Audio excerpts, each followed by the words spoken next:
As their subtitles reveal, most of Churchill's biographers acclaim him as a hero. Isaiah Berlin's mystical tribute, a portrait of a great man at a great moment. Geoffrey Best's balanced praise, a study in greatness. Martin Gilbert's meticulous volumes, including The Prophet of Truth and Finest Hour. William Manchester's virile adventure story, The Last Lion. Memoirs like Violet Bonham Carter's intimate portrait, Pug Ismay's loyal account, and Jock Colville's reminiscences argue the same case. And of course, of all the mythmakers, no one did more than Churchill himself to construct the heroic Churchill.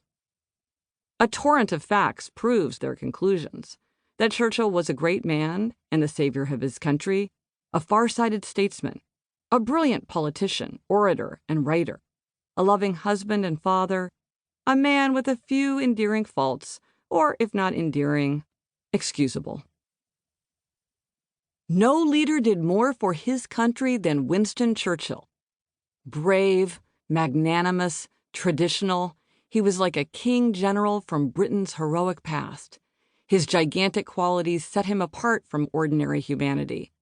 There seemed no danger he feared, no effort too great for his limitless energies. Churchill's finest hour came in 1940. After warning for years against the Nazi threat, he rallied Britain to stand alone against Germany.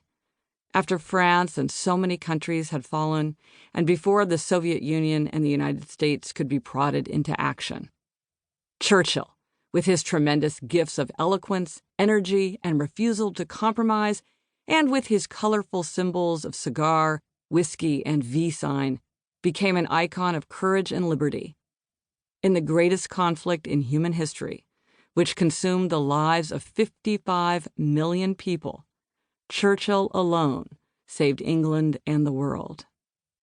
But the famous triumphs of 1940 are just a small part of his story. Churchill burst into public life as a war hero and journalist and entered national politics at age 25. Within a few years, he was a leading English figure. In fact, the first Churchill biography appeared when he was merely 31 years old. In his 62 years in the House of Commons, Churchill held every major government office with the exception, ironically, given his tremendous influence in foreign affairs, of Foreign Secretary.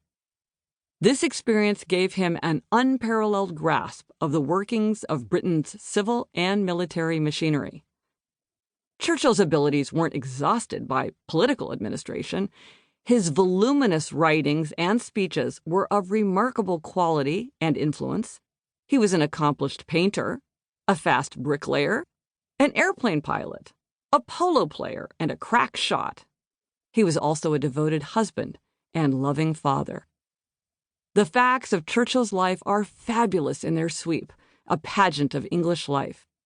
His earliest memory was of watching scarlet soldiers on horseback while his grandfather, the Duke of Marlborough, addressed a crowd in Ireland.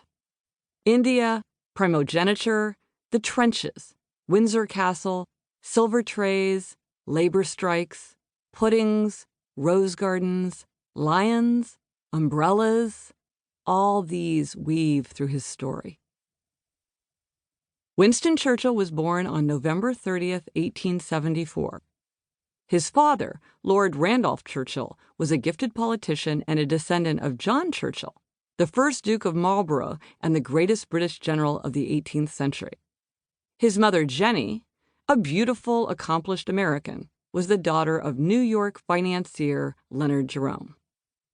From boyhood, Churchill had craved adventure, and in 1896 he sailed with the 4th Hussars to India.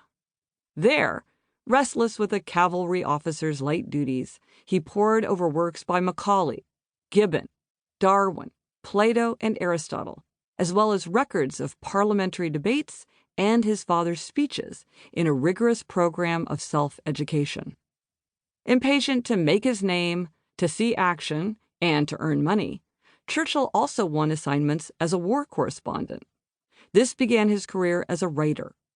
Over his lifetime, he would write acclaimed books about military campaigns he'd seen, biographies, histories, essays, and even a novel, as well as innumerable magazine and newspaper articles.